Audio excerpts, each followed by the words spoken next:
کہ ہم وہ ساری چیزیں جو ہماری ضرورت تھیں وہ ہم کر نہیں سکے ابھی تک، وہ امینڈمنٹ ساری جو ہمارے لیے ضروری ہیں وہ نہیں کر سکے، لیکن کچھ نہ کچھ امینڈمنٹس جو ہیں اس کے بعد ہوتی رہی ہیں۔ پھر اس کے علاوہ جو نئے قانون ہیں وہ بھی بنے ہیں کہ صرف اور صرف وہی قانون ہم فالو نہیں کر رہے۔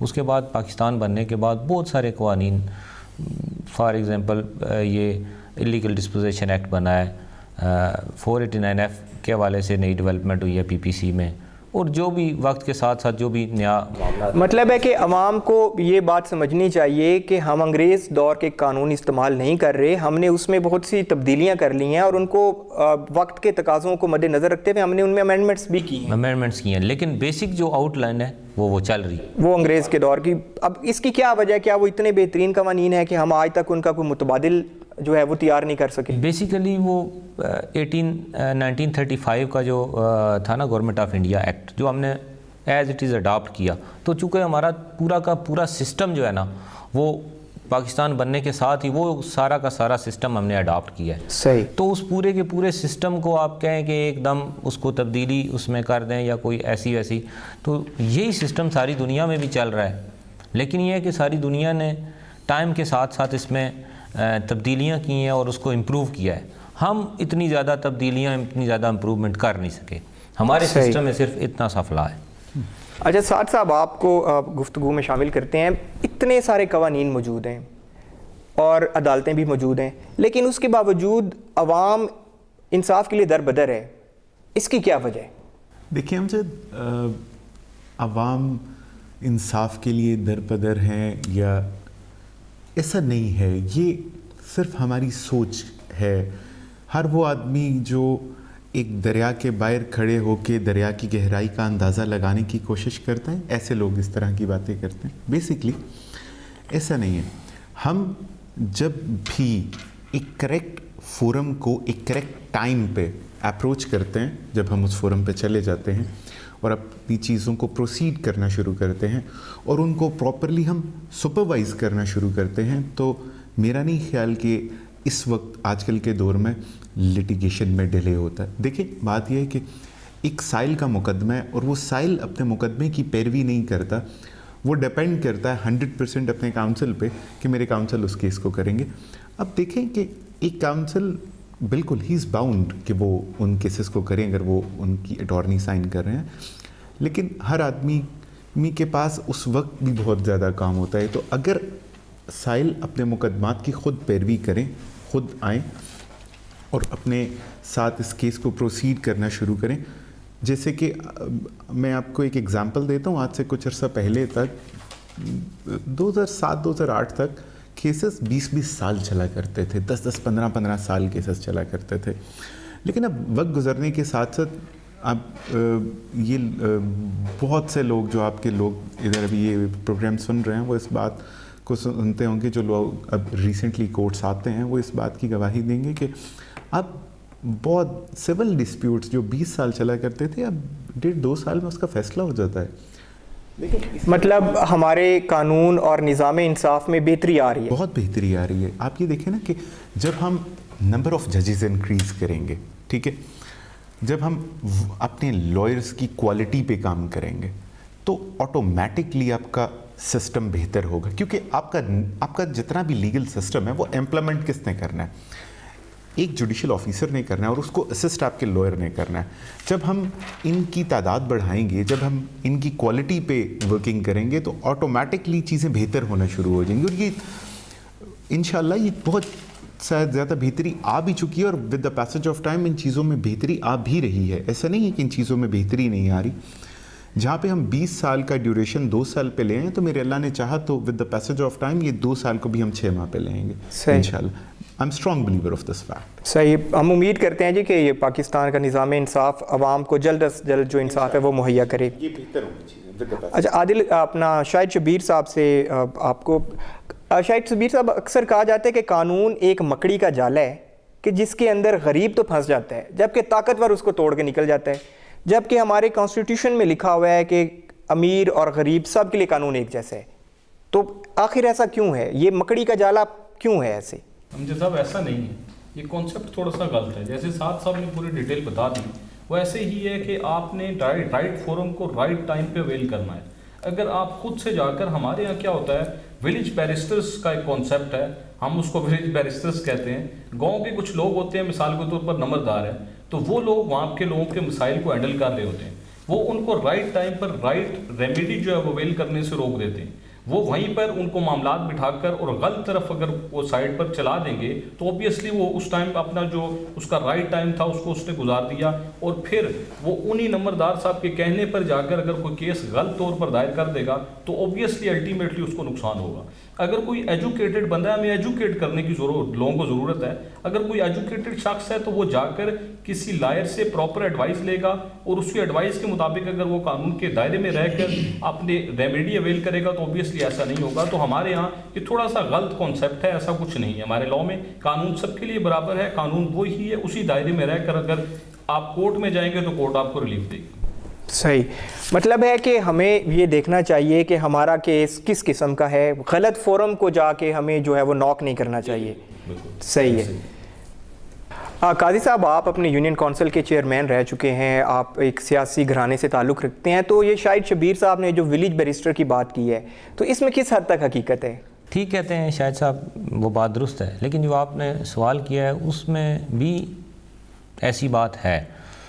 یہ ٹوٹلی غلط بات نہیں ہے کہ جو غریب آدمی ہے وہ پھنس جاتا ہے اور امیر آدمی اس سے نکل جاتا ہے. تو اس کی جو بیسک ریزن خاص طور پہ میں کرمنل کیسز کے حوالے سے کرمنل کیسز میں ہمارا جو انویسٹیگیشن افسر ہے اس کی نہ ٹریننگ ہوتی ہے, نہ اس کو انویسٹیگیشن کے حوالے سے پتہ ہوتا ہے کہ اس نے انویسٹیگیشن کہاں سے شروع کرنی ہے. اور جو انویسٹیگیشن آفیسر ہے ہمارا اسلام آباد پولیس میں, اگر کوئی ادھر اسلام آباد میں کوئی قتل کا واقعہ ہو جاتا ہے تو ایک انسپیکٹر ہوگا یا سب انسپیکٹر ہوگا جو اس معاملے کی انویسٹیگیشن کر رہا ہوگا, اور جو اس میں پارٹیز انوالو ہوں گی وہ بہت بڑی بڑی پارٹیز اور بڑے اس میں ایسے لوگ ہوں گے جو اس کو انفلوئنس بھی کریں گے, اور اس کی تنخواہ ہوگی 1 لاکھ روپیہ, اور اگر اس کیس میں اس کو 20-30 لاکھ روپیہ مل جائے تو ہماری جو انویسٹیگیشن ہے وہی ساری کی ساری چینج ہو جاتی ہے. یہاں پہ یہ بات جو ہے آپ کی بڑی فٹ بیٹھتی ہے کہ جو امیر آدمی ہے وہ اس سسٹم کی جو خرابی ہے, جو انویسٹیگیشن کی خرابی ہے, وہ اس کو آپ جوڈیشل سسٹم پہ نہ لے کے جائیں. بیسیکلی ہمارا جو انویسٹیگیشن سسٹم ہے وہ اس میں اس طرح کی فلاز ہیں اور کمزور سسٹم ہے کہ اس سے جو پاورفل آدمی ہے وہ اس سے فائدہ اٹھاتا ہے, اور پاورفل آدمی کو کسی بھی کرمنل کیس میں لانا ڈیفینیٹلی ایک سب انسپیکٹر, ASI اور انسپیکٹر کے لیے بھی بڑا مشکل ہوتا ہے, اور اس نے جاب بھی کرنی ہوتی ہے, اس نے ادھر رہنا بھی ہوتا ہے. تو یہ بیسک مطلب ضرورت ہی بجائے ہم قانونی اور عدالتی نظام کو اس کا قصوروار ٹھہرائیں, آپ کہہ رہے ہیں کہ یہ سارا انویسٹیگیشن کی وجہ سے ہوتا ہے کیونکہ انویسٹیگیشن کمزور ہوتی ہے. جی بالکل, میں کرمنل کیسز کے حوالے سے اسپیسیفکلی انویسٹیگیشن اگر ٹھیک ہوگی تو ڈیفینیٹلی جب کورٹ میں کوئی کیس جائے گا تو کورٹ نے تو 173 کی رپورٹ دیکھنی ہے, ایویڈنس دیکھنی ہے, اس کے مطابق فیصلہ کرنا ہے. اگر کورٹ میں جب رپورٹ جاتی ہے تو اس میں ایویڈنس جو ہے وہ گواہ نے بیان اور دیا ہے, تفتیشی نے بیان اور لکھا ہوا ہے. مطلب ہمیں پاکستان کا جو پولیس کا نظام ہے اس کے اندر ریفارمز لانے کی ضرورت ہے. بالکل, اور اس میں ایک تو ہوتی ہے کہ بدنیتی سے کوئی کام کرنا, دوسرا جو ایشو ہے نالائکی بھی ہے. جو زیادہ ایلیمنٹ ہے ہمارا 5-10% یا 20% لوگ ہیں جو انویسٹیگیشن جان بوجھ کے غلط کرتے ہیں. باقی جو 80% لوگ ہیں ان کو اس طریقے سے ٹرینڈ نہیں کیا جاتا. نئے جو انویسٹیگیشن کے سسٹمز ہیں ان کو وہ بتائے نہیں جاتے. ہم پولیس ہمارا ایکٹ ہے اور پولیس رولز ہے وہ ہم فالو کرتے ہیں, اور جو ہماری ساری کی ساری پولیس کی ٹریننگز ہے وہ اسی کے مطابق ہوتی ہے. آج بھی نقشہ موقع بنا لیا اور پھر آگے جو سسٹم ہمارا وہ پرانا چل رہا ہے. تو نئی ڈیوائسز آپ استعمال کریں گے. پنجاب کے حوالے سے اس میں کافی بہتری آئی ہے. پنجاب میں جو انویسٹیگیشن سسٹم ہے اس میں انہوں نے فرینزک کا جو ایلیمنٹ ہے اس کو بڑا اچھا امپروو کیا ہے, ڈیولپ کیا ہے, جبکہ ہاں اسلام آباد میں فرینزک کے حوالے سے کوئی اتنی زیادہ ڈیولپمنٹ نہیں ہے. میں نے پنجاب کی انویسٹیگیشنز دیکھی ہیں, پورے ملک میں بھی ڈیفینیٹلی سپریم کورٹ کے کیسز ہمارے پاس آتے ہیں تو اس میں جو بہتر انویسٹیگیشن ہوتی ہے پنجاب کی ہے، لیکن اس میں بھی بہت زیادہ امپرومنٹ کی ضرورت ہے. جو انویسٹیگیشن سسٹم ہے، جو ان کی انویسٹیگیشن آئی اس کی ٹریننگ ہے، اس چیز کے اوپر اگر فوکس کیا جائے تو اس میں وہ جو چیزیں ہماری انویسٹیگیشن کی نالائکی کی وجہ سے لوگ بری ہوتے ہیں وہ کم از کم رک سکتی ہیں. جہاں پہ بات ہے بدنیتی کے حوالے سے یا جان بوجھ کے غلط کام کرنے کے حوالے سے، تو اس کے حوالے سے بھی کوئی پراپر سسٹم ہونا چاہیے کہ اگر قانون میں تو ہے کہ اگر پولیس آرڈر کے اندر موجود ہے، جہاں پہ انویسٹیگیشن آفیسر ہے، اور اس کے علاوہ کورٹ بھی اس کے حوالے سے کو آرڈر کر سکتی ہے جب بھی وہ کسی ملزم کو اس بیس کے اوپر بری کرتی ہے کہ جی انویسٹیگیشن غلط نہیں ہوئی، تو انویسٹیگیشن آفیسر کے خلاف بھی وہ آرڈر ہو سکتا ہے. تو ان چیزوں کے اوپر اگر فوکس کیا جائے تو ڈیفینیٹلی چیزیں بہتر ہو سکتی ہیں. سعد صاحب آپ اس میں کچھ ایڈ کرنا چاہیں تو؟ ہاں بالکل. دیکھیں امجد، شاہد صاحب نے اور قائی صاحب نے بڑا اچھے سے اس چیز کو ایلیبوریٹ کیا. انہوں نے 2 اسپیکٹس ڈسکس کیے ہیں، ایک اسپیکٹ میں ڈسکس کر لیتا ہوں. صحیح. دیکھیں بیسکلی قانون مکڑی کا جالا، بڑا اچھا آپ نے کوشچن فریم کیا. دیکھیں ہوتا اس طرح ہے کہ جب بھی ہم کورٹس میں آتے ہیں تو ایک ایلیمنٹ ہمارے لٹیگنٹ میں بھی مس ہوتا ہے، اور وہ ایلیمنٹ سم ٹائمز آنیسٹی کا ہوتا ہے. جب ہم اپنی لٹیگیشن کوئی بھی لٹیگنٹ انیشیٹ کر رہا ہوتا ہے نا، تو وہ اس میں کچھ باتیں ایسی کر دیتا ہے جو سچ پہ بیس نہیں کر رہی ہوتی، جو غلط بات ہوتی ہے، اور اس غلط بات کو لے کر کے ہم اس کو آگے چلتے ہیں. تو جیسے ہی آپ ایک غلط چیز پہ بیس بنا کے آپ کسی مقدمے کو لے کے چلتے ہیں تو الٹیمیٹلی آپ نے پھنسنا ہے. بیکاز ہمارا جوڈیشل سسٹم اتنا کمزور نہیں ہے، اتنا ویک نہیں ہے کہ آپ ایک جھوٹ بول کے یا آپ کوئی ایسی بات کر کے اس میں سے نکل جائیں گے. ایک بات. دوسری بات، دیکھیں کوئی بھی آدمی کسی بھی کیس میں مکڑی کے جالے میں کسی کے پھنسنے اور نہ پھنسنے کا جو وقت ہے وہ یہ ہے کہ جب بھی عدالت میں کوئی کیس ہوتا ہے نا جی، تو اس میں ایک پارٹی، دونوں میں سے ایک پارٹی فالٹ پہ ہوتی ہے کسی بھی ڈسپیوٹ میں. آپ دیکھ لیں، آپ کرمنل میٹرز دیکھ لیں، آپ سول میٹرز دیکھ لیں، تو ایک پارٹی رائٹ پہ ہوتی ہے اور ایک پارٹی کا کوئی نہ کوئی کہیں نہ کہیں ان کا قصور لازمی ہوتا ہے. تو ایک آدمی جس کا قصور ہے اور ایک آدمی جس کا قصور نہیں ہے، تو دونوں پارٹیز اپنے اپنے کاؤنسلز کے تھرو کورٹ میں ریپرزینٹ ہو رہی ہوتی ہیں. اب امیر آدمی میں بھی سم ٹائمز، اس لیے اول تو ایسا ہوتا بہت کم ہے کہ وہ نکل جاتا ہے، لیکن اگر وہ نکل بھی جاتا ہے تو شاید کوالٹی آف سروس کی وجہ سے وہ نکل جاتا ہے کہ جو اس کے لائر اس کو کورٹ میں ریپرزینٹ کر رہے ہیں ان کی لیگل ایکوپمنٹ اتنا اچھا ہے، یا وہ ایک اچھے سے اپنا کیس پلیڈ کر رہے ہیں اور وہ اسٹرانگ لیگل ریسرچ بیس پہ اپنا کیس پلیڈ کر رہے ہیں، تو وہ اس بات کو بنیاد بنا کے نکل سکتے ہیں. اور دوسری طرف جو کمزور آدمی ہے، شاید اس کے پاس مالی وسائل اس کے اتنے اچھے نہیں ہیں کہ وہ ایک ہائی پروفائل لائر کو لے سکیں یا وہ کسی ایک مناسب وکیل کو انگیج کر سکیں. تو جس وکیل کو وہ انگیج کر رہے ہیں ان کی لیگل ٹریننگ کا جو ایک ایشو ہے، اگر اس کی لیگل ٹریننگ پراپرلی کی جائے تو میرا نہیں خیال کہ ہم کچھ عرصے میں اس کانسیپٹ، یہ جو مکڑی کا جالا، میں اکثر سنتا ہوں، مجھے بڑی ہنسی آتی ہے اس بات پہ کہ اس مکڑی کے جالے والے کانسیپٹ کو ہم اپنے ملک سے ایبالش کر سکیں. صحیح. اچھا قاضی صاحب، آپ سے سوال کرتے ہیں کہ قانون سازی جو ہے یہ آپ کی لیجسلیچر کا کام ہے، تو کیا آپ سمجھتے ہیں کہ پاکستان کی قومی اور صوبائی اسمبلی کے جو ممبران ہیں وہ قانون سازی کی خاطر خواہ اہلیت رکھتے ہیں؟ ماشاءاللہ جی، یہ تو بات آپ نے درست کی ہے جی کہ اہلیت تو وہ رکھتے ہیں، اور سب سے زیادہ جو قانون سازی ہوتی ہے ہمارے پارلیمنٹیرینز وہ کرتے ہیں اپنی تنخواہ کے حوالے سے. اس کے علاوہ کوئی خاص قانون سازی وہ نہیں کرتے. اور جو بیسک کام ہے ممبر نیشنل اسمبلی کا، ممبر پروونشل اسمبلی کا، وہ قانون سازی ہے. لیکن آپ نے تو روٹین میں دیکھتے ہیں، ہم بھی دیکھتے ہیں کہ وہ اس چکر میں لگے رہتے ہیں جی کہ ہمیں وزیر اعلیٰ یا پرائم منسٹر فنڈ دے، ہم اپنے علاقے میں کام کرائیں اور ادھر جو ہے اپنے نام کی تختیاں لگائیں. بیسک آرٹیکل 140A کنسٹیٹیوشن کا 2010 میں انٹروڈیوس ہوا 18 امینڈمنٹ میں کہ تمام صوبائی گورنمنٹس جو ہیں وہ لوکل گورنمنٹ اپنے صوبے میں بنائیں گی، اور جو ایڈمنسٹریٹو، پولیٹیکل اور فائنینشیل جو پاورز ہیں وہ گراس روٹ لیول تک آپ بلدیاتی نمائندوں کو دیں گے. تو اس کا یہ جو بیسک کانسیپٹ ہے وہ یہ ہے کہ آپ قانون سازی کو اور ڈیولپمنٹ کو علیحدہ کر دیں. یہ دو سیپریٹ چیزیں ہیں. اگر آپ ممبر نیشنل اسمبلی قانون سازی نہیں کرے گا, وہ ان کاموں میں لگا رہے گا جیسا کہ ہے. جب سے پاکستان بنا ہے یہ سارا کا سارا کام ممبر نیشنل اسمبلی کر رہے ہیں, پروونشل اسمبلی کر رہے ہیں, جو کہ ان کا کام نہیں ہے. پھر یہ ہوتا ہے کہ ان کو ووٹ بھی اسی کانٹیکسٹ میں ملتا ہے جی, چونکہ یہ کام کرواتا ہے تو اس کو ووٹ دیں. صحیح بندے کو ووٹ نہیں مل سکتا, کہ شاید صحیح بندہ زیادہ کام نہ کروا سکے. اگر آپ اس جو لیگل سسٹم ہے ہمارا کنسٹیٹیوشن کو, اس کو 100% امپلیمنٹ کریں کہ ترقیاتی کام صرف بلدیات کروائے, اور جو ممبر نیشنل اسمبلی ہے اس کا جو قانونی کام ہے وہ صرف وہی کام کرے, تو پھر صحیح بندے کو ووٹ ملے گا, کیونکہ اس کے ساتھ ہمارا انٹرسٹ نہیں ہوگا. ہم تو دیکھیں گے کہ کیا یہ MNA صاحب جو قانون بنانے کی اہلیت رکھتے ہیں یا نہیں رکھتے. جب اس نے بنانا ہی صرف قانون ہو تو ہم قاضی صاحب قطع کلامی کی معذرت, بریک کے لیے کہا جا رہا ہے. حاضر ہوتے ہیں ایک چھوٹے سے بریک کے بعد. بڑا چودھری حاضر خدمت. میں چودھری ہوں میں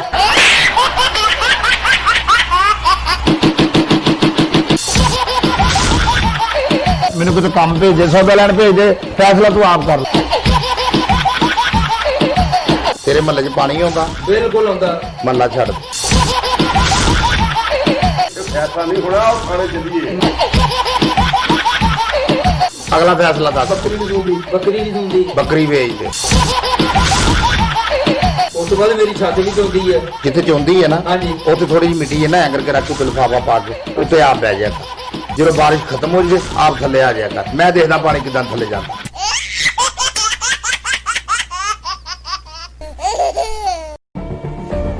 ظلم و ستم کی یہ داستان بہت پرانی ہے. ہر دور میں ہلاکو, ٹیپو, سکندر نے ایک تاریخ لکھی ہے.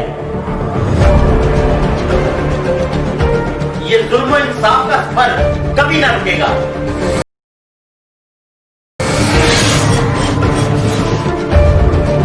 آج بھی پولیس عدلیہ حکمران ہونے کے باوجود انصاف نہیں. حکام بالا تک مظلوم کی رسائی کیوں نہیں؟ ریڈ نیوز بنے گا آپ کی آواز, لڑے گا حق کی خاطر, اور کریں گے پردہ فاش ہر ظالم کا. دیکھتے رہے پروگرام ظلم و ستم, صرف ریڈ نیوز پر سکندر مغل کے ساتھ. ویلکم بیک ناظرین. ہم اپنی بات کو وہیں سے شروع کرتے ہیں جہاں پہ ہم نے اس کو چھوڑا تھا. جی قاضی صاحب. جی, تو میں یہ عرض کر رہا تھا کہ بیسک جو کام ہے نیشنل اسمبلی کے ممبر کا وہ قانون سازی ہے, اور اگر وہ قانون سازی صرف کریں تو یہ سارے جو ہمارے قانون میں ڈیفیکٹس اور کچھ چیزیں ہیں وہ ڈیفینیٹلی چیز ختم ہو سکتی ہے. لیکن آپ یہ بھی دیکھیں کہ کیا ممبر نیشنل اسمبلی اس پوزیشن میں ہے کہ ایسا قانون بنائے جس کو وکلاء, ججز, ہائی کورٹ کے ججز اور سپریم کورٹ کے ججز انٹرپریٹ کریں. تو دیکھیں نا, وہ جو لیول ہے ایک ہائی کورٹ کے جج کا اور سپریم کورٹ کے جج کا, جس نے وہ قانون دیکھنا ہے, جس نے اس کو امپلیمنٹ کرنا ہے, وہ لیول دیکھیں. اور دوسری طرف ہماری جو ہے نیشنل اسمبلی اور پروونشل اسمبلی. نہیں قاضی صاحب دیکھیں, یہ پوری دنیا میں جو قانون سازی کا اختیار ہے یہ تو عوام کے منتخب نمائندوں کے پاس ہوتا ہے. تو آپ کیا چاہتے ہیں کہ قانون سازی کا اختیار بھی منتخب نمائندوں سے لے کے تو آگے عدلیہ کو یا ایگزیکٹو کو دے دیا جائے؟ نہیں, یہ تو بیسک جو بات ہے وہ وہی ہے کہ اگر آپ یہ صحیح کام کریں اور اپنا کام کریں تو ادھر پھر صحیح بندہ آئے گا. جب وہ اپنا کام نہیں کریں گے, وہ جا کے بلدیاتی ادارے کا کام کریں گے, تو ان کی جو کنسیڈریشن ہے لوگوں کی وہ بلدیاتی ادارے کے نمائندے کے طور پہ ہوگی. لیکن بطور ممبر نیشنل اسمبلی, بطور ممبر قانون ساز اسمبلی کے جب کنسیڈریشن ہوگی, کسی بندے کو ووٹ دینا ہوگا, تو لوگ اس چیز کو کنسیڈر کریں گے کہ کیا یہ ان پڑھ ہے یا پڑھا لکھا آدمی ہے. تو جب کنسیڈریشن ہی ڈیفرنٹ ہوگی تو وہ اس پہ ایجوکیشن اور یہ چیزیں تو نہیں آئیں گی. تو ساری خرابی وہاں سے پیدا ہوتی ہے جب آپ اس کو ایسی اتھارٹی دے دیتے ہیں جس اتھارٹی کا وہ استعمال کرتا ہے, اور لوگوں کے ذہن میں, ایک عام بندے کے ذہن میں ہے کہ ہم نے MNA کو ووٹ اس لیے دینا ہے کہ وہ ہماری گلی پکی کرائے گا. حالانکہ گلی پکی کرنا یہ بلدیاتی نمائندوں کا کام ہے. اگر آپ جب اس کے ذہن میں یہ بات ہوگی کہ ہم نے اس کو ووٹ اس لیے دینا ہے کہ یہ ہمارے ملک کا قانون بنائے گا, تو پھر ڈیفینیٹلی لوگ یہ بھی دیکھیں گے کہ کیا یہ ان پڑھ آدمی ہے, پڑھا لکھا آدمی ہے, کوئی وکیل ہے, قانون کی تعلیم اس کو یہ رکھتا ہے نہیں رکھتا ہے. جب یہ چیزیں انڈر کنسیڈریشن ہوں گی تو ڈیفینیٹلی ایسے لوگ اسمبلی میں جائیں گے اور پھر ہمارے قانون میں ڈیولپمنٹ ہوگی, اور پھر اس طرح سے 11 منٹ میں یا 8 منٹ میں 10 قانون نہیں پاس ہوں گے. پھر پراپر طریقے سے قانون کے اوپر بحث ہوگی. ہمارے ملک میں جو قانون پاس ہوتا ہے وہ اسمبلی میں جاتا ہے اور سب لوگ کہتے ہیں جی کہ یہ پاس ہے, آدھے منٹ میں پورا کا پورا ایک قانون پاس ہو جاتا ہے. ابھی پچھلے دنوں میں بھی اسی طرح پاس ہوا ہے. تو اگر اس طرح سے قانون بنے گا تو ڈیفینیٹلی اس کی پریکٹیکل امپلیکیشنز آئیں گی. جب آپ ایک قانون دان بیٹھ کے قانون بنائے گا, جب لوگ میرٹ کے اوپر اس بات کے اوپر ووٹ دیں گے کہ ہم ممبر قانون ساز اسمبلی سلیکٹ کر رہے ہیں, تو اس کو قانون دان ہونا چاہیے, اس کو اتنی سمجھ ہونی چاہیے اور کم از کم وہ پڑھا لکھا آدمی ہونا چاہیے. تو پھر وہ آگے جا کے ہمارے مسائل, اس معاشرے کے مسائل, ان کے حل کے حوالے سے قانون سازی کر سکے. شاہد شبیر صاحب, آپ کو بھی پروگرام میں ہم شامل کرتے ہیں. پرویز مشرف کے دور میں آپ کے جو نمائندے ہیں قومی اسمبلی کے, ان کے لیے بی اے کی شرط رکھی گئی تھی, تو آخر وہ کیسے ختم ہو گئی؟ وہ اسی وجہ سے ختم کر دی گئی. میں قائد صاحب کی بات کو لے کر آگے چلوں گا کہ پڑھے لکھے لوگوں کو اسمبلی میں آنا چاہیے, کیونکہ یہاں پر ہمارے یہاں کانسیپٹ یہ ہے کہ جہاں سے بھی یہ سلیکشن ہوتی ہے, لوگ سلیکٹ کرتے ہیں, تو وہاں کے جو بھی لوگ گاؤں کے یا جو بھی وڈیرے لوگ ہیں, انہوں نے جب وہاں سے ووٹیں لینی ہے تو اوبیسلی وہ لوگ اگر پڑھے لکھے نہیں بھی ہیں تو اپنے ایریے کے لوگوں کو اکاموڈیٹ کر کے تو وہاں سے ووٹیں لیتے ہیں, یہ کام کروا کر اور یہ کر کر. تو پڑھا لکھا کانسیپٹ جو تھا وہ جب جنرل پرویز مشرف صاحب کے دور میں دیا گیا تو اس وقت کافی سارے لوگ اس سے ایکسکلوڈ ہو گئے تھے ایجوکیشن کی وجہ سے. اور آپ دیکھیں گے کہ ایجوکیشن جو ہے, ایجوکیٹڈ جو لوگ ہیں, جب وہ اسمبلی میں نہیں آئیں گے تو اوبیسلی اب پارٹیز میں آپ دیکھ لیجیے گا ایسے ایسے لوگ ہیں کہ وہ لا نوئنگ نہیں ہیں, لیکن پارٹیز کا اپنا جو پارٹی کا نمائندہ ہے تو اوبیسلی پارٹی کا ایک سسٹم ہے پورا, اور پارٹیز نے یہاں پر ایسی پارٹیز ہیں جنہوں نے اپنے نمائندوں کے لیے پیچھے ریسرچ پورا ایک ڈپارٹمنٹ قائم کیا ہوا ہے اور وہ ریسرچ کر کر دے دیتے ہیں. تو اگر اسی ریسرچ کی بیس پر کچھ ایک دو ہی پارٹی ہیں, اس کی بیس پر ہی اگر وہ ہمارے نمائندے جو ہیں وہ دیکھ کر, اور جب کوئی بل اسمبلی میں پیش ہوا یا سینٹ میں پیش ہوا تو اس بل کو دیکھ کر اس کے مطابق اگر وہاں پر اس کے جو فلاز ہیں وہ آرگو کر کر وہیں سے ختم کروا دیے جائیں تو ایک پراپر بل پاس ہو سکتا ہے. لیکن کیونکہ وہاں پر ایجوکیٹڈ لوگ نہیں جاتے اور ہم گاؤں سے جو بھی الیکشن میں کھڑا ہے اور اس نے ہمارا کوئی کام پرسنل کام کروایا ہوا ہے اس کو الیکٹ کر کے اسمبلی میں بھیج دیں گے, تو پھر ایسے ہی ہوگا جیسے قائد صاحب نے فرمایا کہ اتنے امپورٹنٹ لاز سی پی سی جو سول پروسیجر کوڈ ہے, جو پورا سول پروسیجر کوڈ اس کو پوری سی پی سی سیول لا کو جو ہے وہ چلاتا ہے, اس لا میں امینڈمنٹ ہو رہی ہے اور 11 منٹ میں 8 قانون پاس ہو جاتے ہیں بغیر کسی بحث کے, کیونکہ وہ لا منسٹری نے بھیجا بنا کر, وہ بغیر کسی آرگومنٹس کے 3 منٹ میں 5 منٹ میں 8 منٹ میں وہ تمام لاز پاس ہو گئے بغیر کسی آرگومنٹس کے, کیونکہ وہاں پر کوئی شخص ایسا موجود نہیں تھا جو اس کو لا منسٹری کے بھیجے ہوئے ایک بل کو آرگو کر کر اس میں سے فلاس نکال سکے. اگر ایسا ہوتا تو آج گگلا کمیونٹی سراپا احتجاج نہ ہوتی. اچھا, سعد راجپوت صاحب آپ کو بھی شامل کرنے گفتگو میں یہ بتائیں کہ عموماً کہا جاتا ہے کہ قانون میں ترمیم ہونی چاہیے, اب جب کہ حکومت نے سول پروسیجر کوڈ میں ترمیم کی ہے تو وکلا کیوں سراپا احتجاج ہیں؟ میں ابھی شاہد صاحب نے کہا کہ انہوں نے تقریباً 8 منٹ میں 11 بلز پاس کیے. جس ریزن پہ وکلا سراپا احتجاج ہیں یہ ان میں سے 2 لاز ہیں جس پہ آج کل ہم احتجاج کر رہے ہیں. دیکھیے, ہم جب اسٹیچیوٹ میں امینڈمنٹ اگر کا ڈرافٹ اگر منسٹری بنا کے بھیج رہی ہے اور اسے ہمارا پارلیمنٹ پاس کر رہا ہے تو وہ ایک الگ چیز ہے. جب آپ پروسیجر میں امینڈمنٹ کریں گے, جب آپ پروسیجرل لا کو امینڈ کریں گے اور اسٹیک ہولڈرز سے ان کی پرابلم پوچھے بغیر اس کو آپ امینڈ کر دیں گے تو پھر اسی طرح کے پرابلمز آئیں گے. اب آپ یہ دیکھیں کہ جیسے پروسیجر کو امینڈ کیا تو اس امینڈمنٹ میں اسے فالٹی لیجسلیشن کہوں گا, اس کے اندر بہت زیادہ پرابلمز آ گئے. دیکھیں, جب beyond the basic mandate of law کوئی امینڈمنٹ کر دی جائے تو وہ الٹیمیٹلی اس کی امپلیکیشنز جو ہیں وہ بڑی ڈینجرس ہو جاتی ہیں. اچھا, آپ ہمیں کوئی ایسی 1-2 ترمیمیں بتا سکتے ہیں کہ جو درست نہیں ہیں؟ جی. اب فار ایگزامپل اس کے اندر ایک چھوٹی سی بات جو لکھی گئی ہم اس کو لے کر کے چلتے ہیں کہ ہمارا بیسک اسٹیچیوٹ یہ کہتا ہے